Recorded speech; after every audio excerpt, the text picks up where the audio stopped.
Day 19, the excitement, the joy, everything this calendar has brought us is nearly at an end.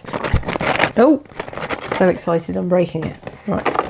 Oh, it's another hand cream. Another one. They spoil us. What's this one? This one is, it's another Christmas tree hand cream. We've already had this. This is like, they've duplicated the disappointment. Right, well, I'm not going to test it again. I'm not going to put my hand through it.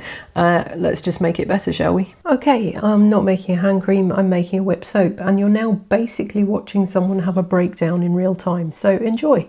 That bowl was full of SCI and cocamidal propylbutane. That beaker was full of glycerin and water, and this is full of stearic acid, fractionated coconut oil, eco-emulse, shea butter, and soon a little bit of mica, and I've caught up. Woohoo!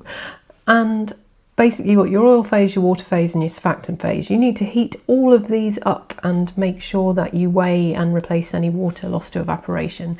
When the SCI and cocamidal propylbutane have formed a paste and the SCI is kind of melted down, I added the water. That's not really what I wanted to do because I made a load of bubbles by whisking it up, but I saved it by then adding the oil and just whisking it all up together, and it didn't seem to make any difference anyway, so we saved it, woohoo!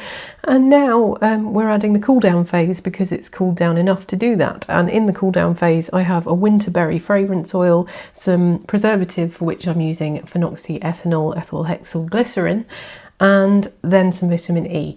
I didn't pH adjust purely because I know that this specific product falls within sort of a 4.5 to 5.5 range, but it's a water-based product, so you should do this and check that it falls within range for you. Then I jarred it up in one of these little jars, then I compared it to the thing we got out of the calendar, then I tested it for you, and it doesn't lather overly a lot, but it's kind of like more like a lotion texture. It is very, very nice to use. You can sort of change it up by adjusting the water, glycerin, surfactant content to your liking. The formula to use as a base for this is on Patreon, link below. I hope that was fast enough for you, and I'll see you tomorrow if I haven't had a full breakdown.